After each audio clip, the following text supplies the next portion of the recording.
welcome to the MadTrio podcast. This week we have the California Pariah, Jonathan Charney. We have James, the Fat Man Stevens. Hello. And the third man, Ryan Preston. So, out of the couple of weeks ago, we did a discussion partially about the Me Too movement, Bill Cosby. A friend of mine wrote to me and kind of gave her opinion of our discussion. And I figured I would just read what she said.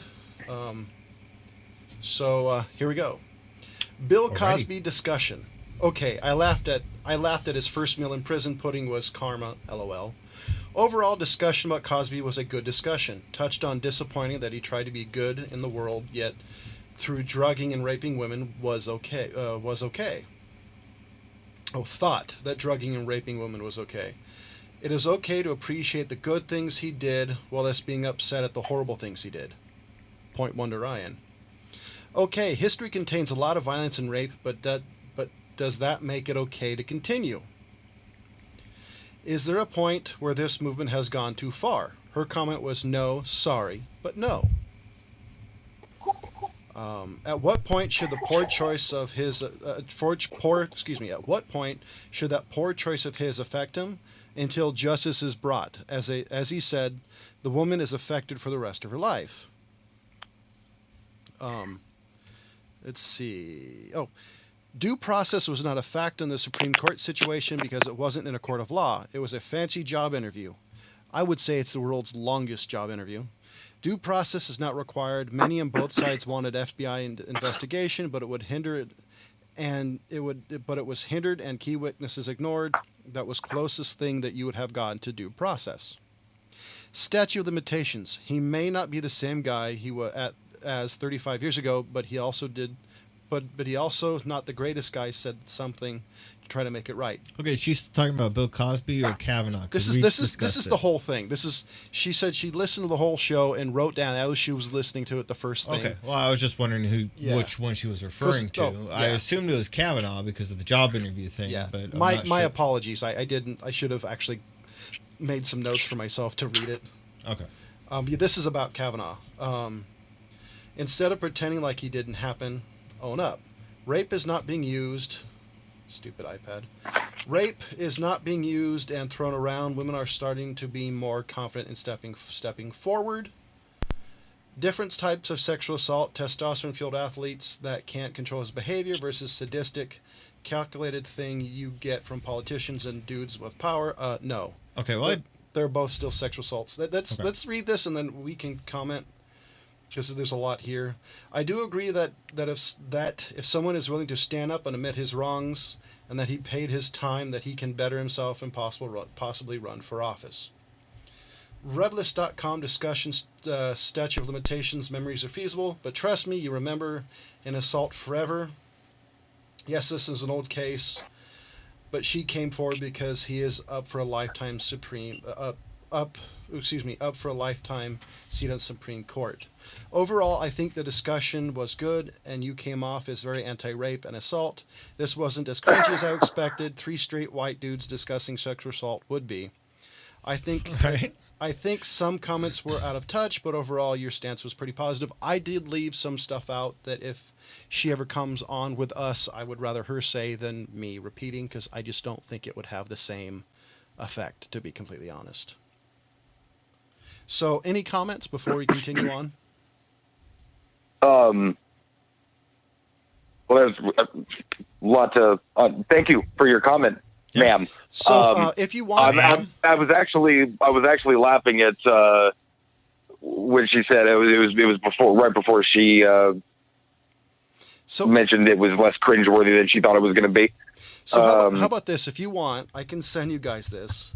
And then we can discuss it more in next week's episode, because there's a lot here to kind of digest, and I'm still kind of thinking things why don't over. you do that? Because I don't want to just kind of like try to pick little parts of it apart, because it's just my initial response would be, because I just I'll tell you what. But I'm good with more or less my comments here. I don't think we need to devote an entire episode to an email. I was going to say I definitely appreciate the comment. I was chuckling that it wasn't as cringeworthy as she thought it was going to be, but then I could see how you could see it might be cringeworthy based on our general point of view on anything. But her opinion, I'm glad that we come off as rape is deplorable. Because Fuck. because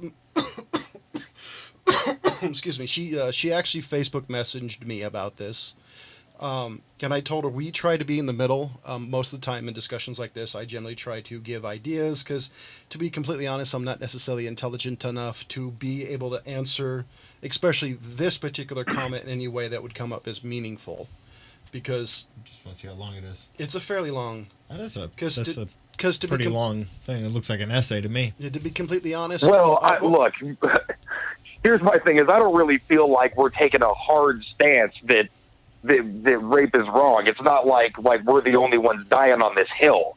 You know what I'm saying? I feel like this is a pretty obligatory opinion. I think the stance is not necessarily that, but I think it's the fact that more women are talking about it, so it's becoming something that's conversation. Okay, I'll tell you what. Here's something that's interesting. I find it disturbing that she would, and I mean this. Take this in the spirit in which it's intended. That she would almost assume that people of our general disposition, straight white male, if you want to call it that, would be cringeworthy. The fact that that's sort of the knee-jerk reaction, it makes me sad that somebody would automatically, that women in general might automatically assume that a straight white male would have opinions other than that, other than fucking rape is shitty. Hold on. So I will say that. How do I put this? That this I think this also has to do. God, I don't want to taint or flavor this one way, but I'm not quite sure how to frame this. But I also think that's been her experience. That's what I'm saying. That's what makes me sad is that that's her experience, and that's a lot of women's experience is to assume that a straight white male opinion on rape would be anything other than that's terrible and that's the worst thing ever. It's sad. I would say part of it, excuse me, an experience is. I promise I'm not dying, but I sound like it in every fucking episode. I think part of it is, especially if you look at kind of some of the culture. You take a look at people who throw stuff out like I love the guy, but Ted Nugent. You talk about our president, other guys in popular culture. You could even say kind of the broski culture where stuff like that is thrown around. I've known guys in the past who said literally, and this is a quote, just put your dick in her lap, in her hand and tell her just you need to do what you got to do. So it is part of, for some reason, I don't understand it, it's part of the male bravado, because to be completely honest, my dad would have literally kicked my ass if I had said and or done any of that. So you're right, yeah. But I think John's on a good point of, in her experience, she would probably be thinking like we're the stereotypical white males who would be Trump supporters and tried to downplay Kavanaugh's. Okay, I guess this actually makes my point is that that I feel bad, and not in like some social fucking snowflake justice warrior way, but I feel bad that would be the stereotype for a straight white male. Yeah, I agree. You know what I mean? Point. I feel bad that my opinions on rape might be fringe, I suppose. But I mean, I think stereotypes, unfortunately, are stereotyped for a reason. That at some point there was a degree of the population who was like that, or there was the best example. And this is a really poor example, by the way. Be like with Rodney King. You could say, "Oh, all cops are like that," or "All African Americans are like that." There's some point in history there was some guy who made a big enough mark at what he did that would have become the stereotype. But I don't think it was one guy. I think it was a particular male subculture. By the way, of any and every race. I've met people like who are like that of every color and creed. So you can fuck off. You think I'm being racist? Yeah, all I'm saying is I Well- didn't feel like us three going against rape was sort of going against the pale, you know. So I'm sorry to any woman who felt like we would have done anything other than say rape is the worst thing Condemn ever. it. No, I 100% agree. Yeah, you know. But John is on a decent point of the fact that stereotypes are not always wrong. I mean, there's generally whatever race or culture or area that you're in, whether it be, when I say that, be ghetto or rich neighborhood or middle class neighborhood, there is always going to be some type of people. Which, by the way, doesn't matter. Stereotypes fucking suck. No matter But, who you are, they You suck. know, there's going to be people that live up to that stereotype. Yeah. That's just the way I look okay, at it. here's the thing. I'm unpacking a couple of things here. One, we're all way closer individually than we ever are different as a group. Getting that out of the way. Stereotypes 100%. happen for a number of different reasons. You know, they can be created through propaganda, you know, one country versus another, and things just stick. We all know when the Like internet rats and hawks, culture, things have a eagles, tendency to stick. predator bird. What about what? Well, Well, I said like rats and birds of prey, like an eagle. like, you know, no, I Yeah. agree. Whether it's through like popular culture, whether it's through media, Propaganda. I would say Yeah. propaganda and Yeah, media are two propaganda, different things. Because, for example, Well, that's why I didn't throw it in as that. Well, no, I would let you do, give you know, Jarny the point of media is different than sort of propaganda, in as much Yeah. as the media sort of disproportionately reports, you know, like based off of reporting, you would think that murders happen all the time, but that's They just do. what sells the news. But murders do happen all the time. well, no, but that would Murders happen less today than they ever have, ever. Well, I mean, there's at least a couple murders every hour. you That, talk- that's what I'm saying. Murders happen all the time. Doesn't matter if it's yeah, here, but okay, there, or- okay, So I that's get your point. Shut up, So Nick. I would also say, you know, Literally speaking, yeah. popular culture, media, propaganda. I also think how you grew up. You know, if you're a guy who lives in the deep South and your dad's one of these, you know, Confederate raving, Nazi saluting rednecks, then that's the worldview you grew up with. And that also taints things because you're more likely to agree with that. I think he laughed. No, he's just choking on his I'm not rage. what? Oh, I think you laughed at my redneck Choking comment. on my rage here.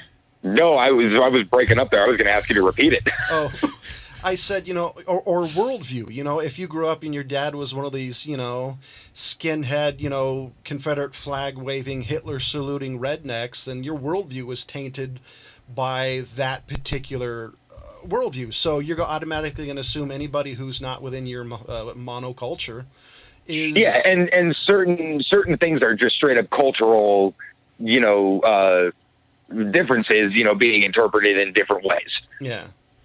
And I'm not a big fan of stereotypes. I mean, in comedy, they're funny to agree because it gets your point across. Look at Dave Chappelle, for example. Some of his stuff is incredibly stereotypical, but it's funny And racist.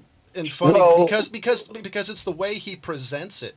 But he's also Well, yeah. But he's also not saying Absolutely. He's not saying this is what I agree. It's comedy.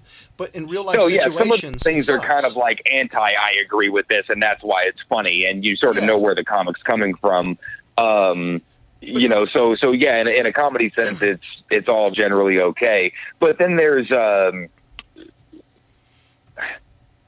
So the biggest stereotype I would say, and then we really need to switch off this topic, is, you know, you're an African American in a white community, especially, you know, back in the day. I don't know about today, but you would get harassed. There's a good chance, especially when the Watts riot happened, where you were told, hey, you need to get back to where you belong, and that's not right. No matter what stereotype, you know, I've always kind of trying to judge a person. well, I've always noticed stereotypes in a certain sense, and for a lot of certain circumstances, that they're kind of like horoscopes.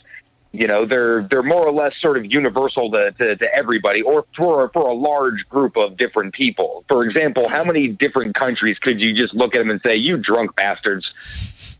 The Irish. A good part The of Irish, the Germans, the Mexicans, the Americans, Just say the Europe. Australians. You know, that's a stereotype for 1,000 different cultures. You know, but if you just, you know, stereotype in that one sense, it makes sense to all of us. But when you narrow it down, you know, for comedy sense, it's funny. I don't have to explain fucking comedy to everybody, but you know. No, but I do. But these things stick, and then they get throughout the culture, and then people look for those stereotypes in other people. I do have to say though, the one thing about the modern movement I'm really excited for, and I definitely think from what I understand it started with the '60s, is we're not as likely, at least from the people I know and speaking about myself, we're not as likely to agree with those stereotypes. I've never judged by the color of your skin, but the color of your character. I mean, if you're a dick, I'm going to call you on it. I don't really care. Luckily, when we were kids, we kind of had that Saturday morning special beat into us pretty efficiently. You know, yeah, that's right. There's generation gaps on either side of us, though, that have not had that sort of, you know, polite indoctrination into like, hey, let's treat everybody fucking equal. Well, part of it for me, and I'm assuming that both of you guys can agree, was how I was raised. I mean, my dad grew up in the '60s. He was, and he was in some of these positions. He grew up in Santa Monica, which was in the middle of everything, at least on the West Coast. So my dad was always that way. Matter of fact, my grandfather would have beaten the crap out of my dad for saying the N-word to a black guy. Because, you know, my grandfather was, you know, my grandfather was an immigrant. So my dad would have gotten a mud stomped into him if he said anything. So for my family, at least, it's a generational thing of saying, hey, you know, we're all equal, you know. Everybody bleeds the same fucking color. Yeah, well, like I said before, I mean, you know, we're all way closer as individuals. We have way more in common as individuals than we do apart as a group, you know. I'm really happy that that's actually becoming something that people are finally agreeing with, because I've been saying it for years. Yeah, also one of those things that I'm ashamed that that's a fringe fucking thing, man. But, you know, like, fuck, you read the internet sometimes and you're just like, man, I hope this isn't indicative of a large group of people here. I think what it is... It actually kind of is. And I heard this about a group with the incels. The benefit of... Oh, Jesus Christ, these guys freak me out. The reason why people say, oh, there's a lot of incels is because... instead of being one or two people in a small community, the internet's kind of a global community, so a bunch of these people can group together, so they're stuck on their echo chamber. That's right, what the internet is. The internet allows you people that would have otherwise never even met one friend that was into the weird shit they are can find the other 1,000 people in the entire world meet up in one room in the fucking internet. Exactly. I mean, but dude, I watched some fucking Vice thing on the incel thing, and that freaked me out. My I can't believe that these dudes are fucking gathering. My favorite comment about that, I wish I could quote the person because it was on some internet site. The guy's comment was, "Why don't these guys just pay hookers?" I was like, I mean, that's a legitimate question. Really? But I think that's the issue with the internet. The other part about the internet I love and I hate is it's anonymous. Because if you realize that if your name is, you know, Bob's Burgers 252 and you're saying F this guy and F this guy, I'm going to kill this guy, nobody's going to care. But if it says, hey, this is Jeremy Schultz, you know, some dude's going to be knocking at your door. So the anonymous factor. Yeah, but see, and I'm of two minds about this too, you know, because there is sort of an accountability thing that we have in real life, and there's things that can be done on the internet that no civilized civilization would ever accept. But it's like rule number 5 or 6 of the internet: anonymous is legion. You can't stop it. Yeah. The other thing is, online, I always try to be myself. If I wouldn't say it to somebody in real life, there's no chance I'm going to say it out on the internet. And that's always kind of helped me not to say anything that's probably, you know, out of the ordinary for me, if that makes sense. Yeah, but it actually really is interesting how it does take more of an effort to have a moral compass on the internet. Oh, hell yeah, because it's your comment about the Legion thing is totally true. If somebody doesn't like somebody, you're going to have... like, YouTube comments are the greatest example. You look up the internet is anonymous. Anonymous is the internet. Exactly. Anonymous is legion. If you look at YouTube comments, look up a woman doing anything. I don't care what she's doing. The comments she gets, Jesus. Like, why? If there's any women out there doing like even makeup tutorials on YouTube, you have a hell of a lot of balls, because you look out at it, you get like normal women going, "Oh, hey, cool," and then you get the guy saying, or I'm assuming it's a guy, "You slut, why don't you blah blah blah?" It's like, oh my fucking god. Yeah, I don't think anybody's ever done the troll satire better than South Park. True, very true. Now, by the way, if anybody hasn't seen that shit, god damn, do you need to watch the fucking? I wish I had the season offhand, but I might have even been like the last season before this new one just started. Just give a description, and they can look it up based off your description. Oh well, it was basically. Well, I don't want to. So, I'm worried about giving a spoiler for fucking South Park. If you haven't seen it by now, fuck you. But Randy ends up becoming the troll for. Wait, was it Randy or last season? Okay, that should be enough. Yeah, for it was you to last find season, it. right? Yeah. So James is about to say No, something. I was just gonna tell Ryan number 4. Number 4. Yeah, it's rule number 4 of the internet. Oh, it's rule number 4. Oh, thank you. Okay. I'm Actually, look it up. Look this up for me. Is it rule number 24 that if it exists, there's a porn of it? No, that's rule 34. Yeah, that's 34. Oh, 34. Fuck. Yeah, this is actually how it's written. There is porn of it, no exceptions. Rule 34 of the internet. What is Rule 34? Zelda, Pokemon, Rule 34, South Park, Rule 34, and Reddit 34. It's all on there, basically saying that if you're trying to look to find out if it's true, It's on Reddit. that's why you check Zelda as a porn, Pokemon, South Park as a porn, and Reddit has porn. I'm just gonna put that out there. I mean, not all of Reddit is, but Reddit has a lot. Yeah. You could easily. And I'm pretty down, sure if it exists, there's a furry porn of it also. Yeah, and if it exists, there's a subreddit, or there was a subreddit about it. Oh, and Yep, there's that one, yeah. I forgot this was Rule 35. But Rule 35, if no porn is found of it, it will be made. It will be made, yeah. I don't think that exists anymore. Bless these at this people point. who fucking make What, the Rule rules. 34 or the fact that If it doesn't you need exist. 35? I'm pretty sure. I guarantee you, John, there is more new porn shit going to come out. That's the only problem. Is there's stuff I'd randomly love to find, but the problem is then I'd end up finding it, and then I'd have to I should have seen it. I mean, one of You know my what, favorite though? videos.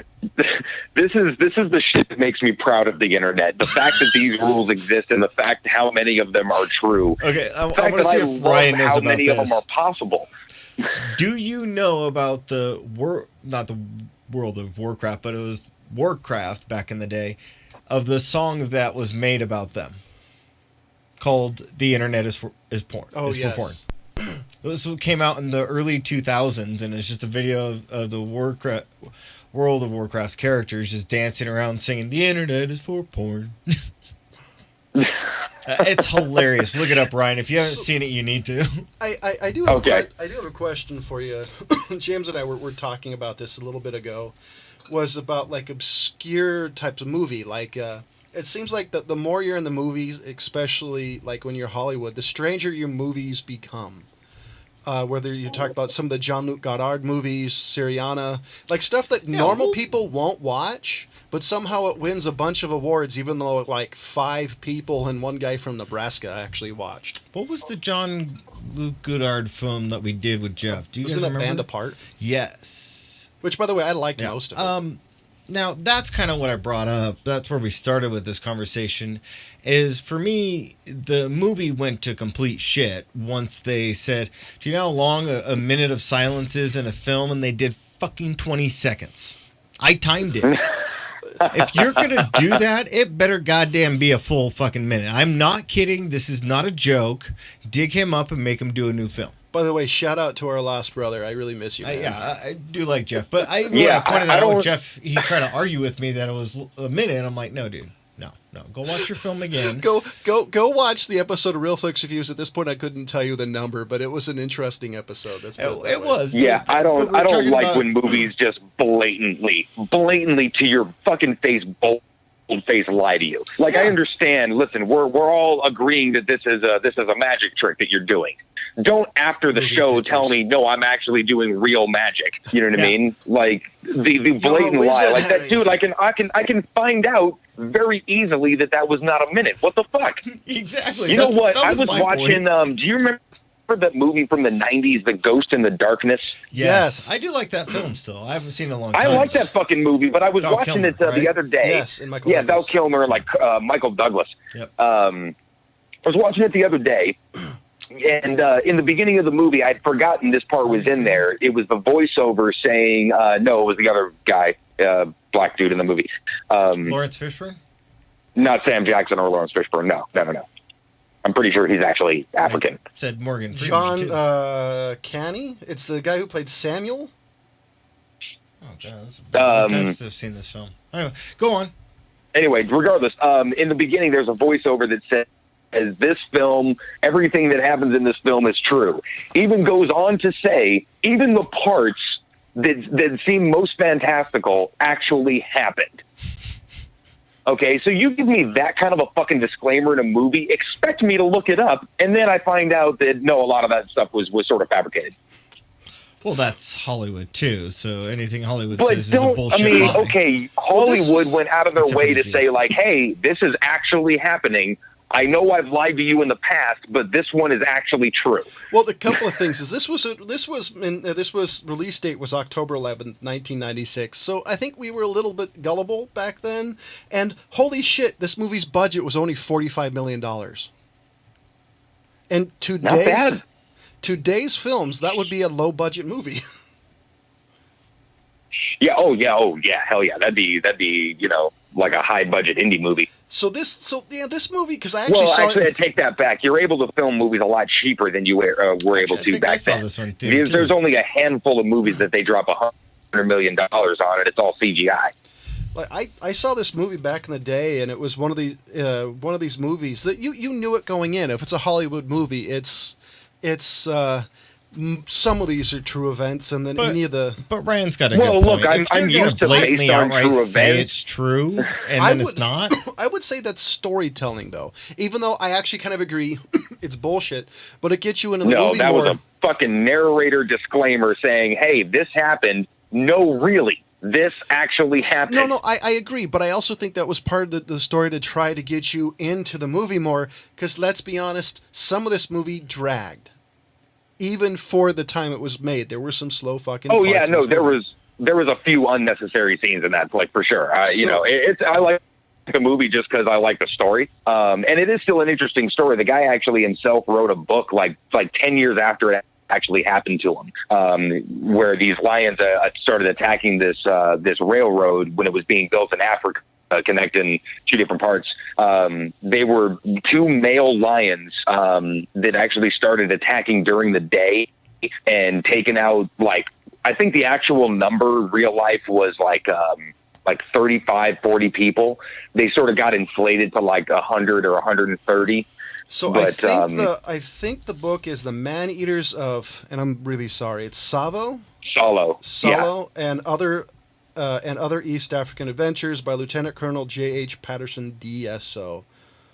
Yeah, that would be pretty freaking freaky, having lions coming and just by the way, killing you. They actually killed him. They killed him and stuffed him. And if I remember correctly, I thought they were in the British Museum. They may not be now, but I thought they were. They're actually in some Chicago museum. I can't remember the name of.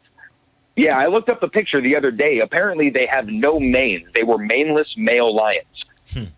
Whoa! I thought that was interesting. They looked fucking weird. So my thing is, like, if you have a 500-pound lion, two of them, because that's almost average weight for a full-grown male African lion, attacking your people, that's kind of freaking scare the shit out of you. My other one would never go in the bush with an untested rifle. Yeah, that's a great line. Well, that's good advice anyway. That's what she said. Watch the movie. That's actually a great movie. I mean, that was one of the movies you look back on now and you say, wow, Michael Douglas had some good roles. Yeah, we did some Michael Douglas films here. Because some of his movies I wasn't a fan of, but you see that and it's like, that dude has some range. Yeah. Because I still the same way about, like, do you guys have any movies that you saw you originally hated the actor and then you started to like? Because mine is still Elijah Woods and Everything is Illuminated, because it's still one of my all-time favorite movies of all time. Yeah. That one and Green Street Hooligans, just because I'm a sucker for a fucking fight movie. And he did play a really good creepy character in Sin City. Yeah, no shit. I mean, you know, he didn't say a word, but that, Yeah. you know. There's some emotional attachment for me in that movie, just because of me and James seeing it together. And, you know, we're snarky as hell, and we didn't say a single thing after the movie. We just went, wow, for like the 35-minute drive back home. Now, Yeah, I think we had a pretty relatively similar reaction after watching Kill Bill. yeah. Yes, more. And then you got the second one. Ugh. Yeah. So for me, it would be Russell Crowe. Like, I did not like him until A Beautiful Mind. I really didn't. You don't even like, because every guy I know, even motivational speakers, love Gladiator. No, be like a gladiator. It's like, that's one of his worst movies ever. oh, by the way, I've been in a seminar, and that's what guy, you know, be like Maximus. And my comment was, you mean die at the end? You will. Eventually, you will die at the end. They didn't particularly like my version of snark when, oh, got to be like Maximus. It's like, no, I don't want to be like a guy who got killed by a king or emperor or whatever his name Yeah, was. freaking hair lip. And so you have to understand with James that if you're doing a historical based movie, you better make that the most historically accurate thing of all fucking time. God, don't even get me started on Gladiator. Or James will fucking pick that shit apart. Don't even get me started Have on you Gladiator. seen, wasn't there a movie that was recently released that was about Churchill? Haven't you guys seen yes. that? How good was that? Yeah, actually, I haven't even seen Really that. The good. Darkest Hour with Gary John Oldman. Lithgow. I fucking want to see it. Oh, that one. Yeah, I do want to see that one too. But John Lithgow. Well, no, the Darkest Hour was the one where fucking Oldman finally won the Oscar. We gotta watch that's that right, movie. you're Come talking on. about the Oldman one. Yeah, never mind. Yeah, 'cause I'm over in a different thing. 'Cause that was yeah, one of the I do want to ones- see that one. Because this Churchill to me is one of the most interesting He was a characters in history, especially interesting guy. one of the more interesting things for me is what they ended up doing for far as Britain goes, far as making like the War Act. If you didn't actually produce a certain amount of food as a farmer in England, they'd actually confiscate the farm and give it to somebody else, so you could actually make more food. So all this stuff that he did makes him an incredibly fascinating character to me. Yeah, for sure. And By the way, speaking to your point earlier, as far as actors that I didn't like, but then enjoyed in something later on, John Lithgow's one of those for me. I was not a Third Rock from the Sun fan, but all of a sudden he's in Dexter whacking people, and I'm like, oh shit, who's this guy? You know who my favorite movie he's in, just because I saw it as a kid and I really liked it, was Buckaroo Banzai. Never saw that movie, actually. It was such a wacky character that it kind of made me really like him. And I agree, I'm not a fan of Third Rock. My wife loves it. I was for a bit. I haven't seen it since it was actually on network television on Friday nights. But you know, I didn't despise his role in that, but it wasn't one I was a big fan of. But like you said, once he came out in Dexter, I mean, it was, you could see the man can act. And I did kind of screw up. He played Churchill in the movie. He played Churchill on the Netflix The Crown show. And Oh, okay. he did. I mean, if you haven't seen him in that, you should check that one out, Ryan. But that's actually a decent show as well. I don't know. I like John Lithgow. I'd actually have to see his back catalog of stuff to be able to name something in particular. He has got a large repertoire of film and television. Oh, by the way, did you guys see the new Rambo pictures? No. You guys got to look it No. up. Was it Rambo 6 or 5? He's dressed up in a. God, where is it? The one I saw is a picture of him. There's no way this is Sylvester Stallone. No, it is the one of him being There's looking no like a fucking cowboy. way. Are you kidding me? Yeah. Sylvester Stallone is doing another Rambo? So if you look up the picture, What the is one. he, 75? That's what I was just kind of thinking. Yeah, about that. But it's him dressed up as a cowboy. So I'm kind of hoping. So here's my thought. I'm really hoping they go back to where the first one was, and kind of, instead of being an action movie, I'd love to see it more of just him at the end of his life. You know. Here, James. Oh, old man. Yeah. Old man Rambo. Yeah, I see it. Yeah. But Oh, hilarious. And then the Hulk comes to fuck with him, or the sheriff comes back, or no, he's dead, right? Yeah, but the new sheriff in town comes to Comes to rustle his feathers a little bit. Nah, I'd actually like to see Just it. when he thought he was out, they pulled him back in. No, I was actually kind of hoping. Really? I was ignoring it on purpose. I was more hoping. That still actually makes me laugh. But... I was more. I'm sorry. I would never, ever, under normal circumstances, quote Godfather fucking 3 of all things, but it just fit. I was hoping it was going to be like Rambo at the end of his life, more of a like heavy drama, about still like dealing with a PTSD a little bit. You know more, what? Stuff like that. Dude, want to talk about a swan song? That would be the greatest possible move of all time. If Sylvester Stallone actually went back to what kind of the first one represented as just a great sort of dramatic movie that had like a few tense moments in it. Yeah, because of the end of Rambo 4, he went back to his parents' farm. So I'd love to see that, him at the end of his life, working land, kind of basically taking stock of his life. I would totally see that because the first one... Do it Gran Torino style, where he's got to save some neighboring Korean farmer or something. Doesn't have to be Korean, any kind of Asian. The rumor I heard... Let's see, where's the... Okay, so here's the premise. Rambo travels to Mexico to save a friend's daughter who has been kidnapped by the Mexican cartel. So it's basically going to be Rambo 3 most likely. No, it's going to be like the Mexican version of Taken. Just when. But this still it basically is the. But this Taken. This still has the potential to kind of be like I would love to see it a little bit the swan song, as Ryan said, a more serious movie, a kind of take on everything. They could do it because they tried to do it in the fourth one, but it just didn't work to me. Probably because the third one was so hokey. The second one was okay. The third one was just fucking awful. Funny movie, though. Oh, when it comes to Rambo movies, look at his knife. The more movies, the longer his knife. Last time, he had a sword. I'm expecting this time... Dude, he's going to have a fucking claymore. You just stole my words. Oh, I'm sorry, man. Did I step on your fucking joke? I'm my bad.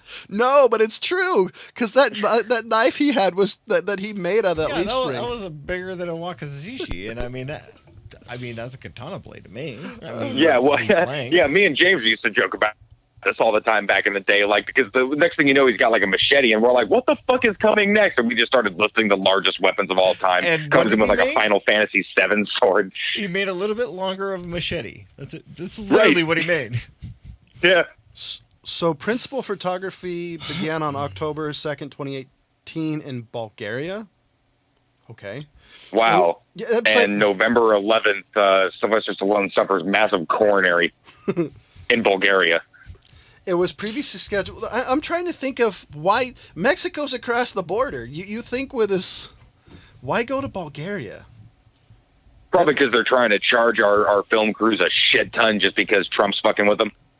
Oh, do you think this could be part, and this is completely just an idea, do you think this is part of him trying to, going back to the stuff he's done, wasting his life, this, doing that, kind of, the having to deal with him being a soldier? The warrior's way type of thing? Oh, I think that's a little bit much, John, and stretching. Yes, no, it's thin. It's like 3-2 beer, but come on. You're talking about the plot of the upcoming movie? Like you... Well, yeah, I'm trying to think of why would they film in Bulgaria? Because from what I know, it doesn't really look like Mexico. So I don't know. I mean, that has been sort of the underpinning of all of the movies, more or less, is the soldier's misfortune as it is. Yeah, so that's kind of what I was thinking of, because that was on the second one. That was kind of what his spiel at the end, and the bad guy said, "What do you want?" And he said, "I want what everybody else wants," type of speech. Yeah. So I don't know. I have high hopes. I think he's given that same speech about 12 times in different movies. I've had high hopes for every Rambo movie, but unfortunately, the only one that still at least comes close to being a cinematic masterpiece is the first one. Oh, the first one is an amazing movie, and I'll defend it as such. I've enjoyed maybe 2 or 3 of the other ones. I like the other one, all of them. But the first one, to me, was the best comment about Vietnam on film. Yeah, I'll agree with that. Oh yeah, no, that was just a spectacular piece of. I mean, they should teach that in shit in classes. It was a good movie. I mean, I loved that. But I'm saying one. I can't defend the other ones, but I still enjoyed the shit out of some of them. Oh no, like the third one, the funniest one is the third one actually says this one was made for all the people fighting the Russians in Afghanistan, and then so many years later, there we are, ass ended into it. I'll see it. I don't think I'll see it in theaters, but it is still something I want to see. I actually liked the fourth one where they had the Barrett 50 cal exploding people's heads. That was yeah. But I mean that's a bloody fun mess. That's all that film really was. It wasn't. You weren't there for the storyline. You were there for just the killing. Actually, the coolest thing about the story, if I remember correctly, is the guy playing the general was actually from there, and has family still there, and knew like making the film would probably get his family in trouble. But if I remember correctly, did it for people knew how much of a hellhole it was. So I think it had a good message. I just think the issue was it just wasn't that good of a movie. I mean, I don't know. There's so much to it that could have been better. Yeah, but hey guys, I got a call coming on the other line. I got a bail. Bye. But I mean, as far as the Rambo films go, I think choosing a cartel. Yeah, that's why I'm trying to figure out. That's why I really wanted to be more about what I'm saying versus the cartel, because I think that would be awesome. It's, Rambo picking up his sword one last time. This is Rambo's swan song. It would probably even be cool at the end of the film. He saves her, but he dies. Kind of like all his men died in Vietnam. If you watch the first one, all of his friends either died in Vietnam or died because of complications from what happened in Vietnam. So I think it'd be a great way to end the film as Rambo dies. Yeah. The soldier's way of not dying on his back type of thing. But to me, this kind of sounds like Rocky 12? Yeah, I mean.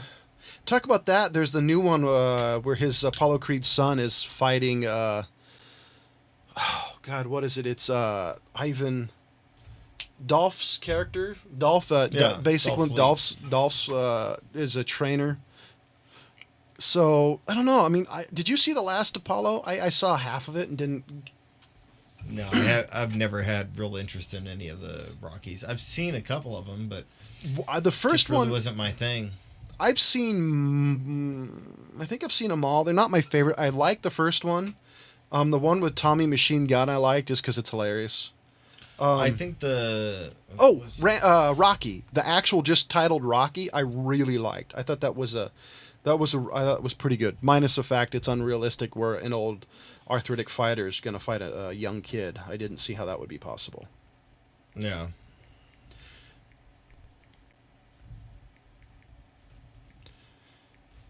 All right. Well, ladies and gentlemen, it looks like the MadTrio podcast is getting a little short. Ryan had to go. Just personal matters. No, come on, we just say he was in the car and He had to go find his hemorrhoid pillow. I was thinking more another John was calling. Oh, that could be it. He was doing tricks and the guy put his stripper boots back on. The guy lives in L.A., man. He has to pay his rent somehow. No joke. So, ladies and gentlemen, for Jonathan Charney, James Stevens, and the aforementioned third man, as always, thank you for listening.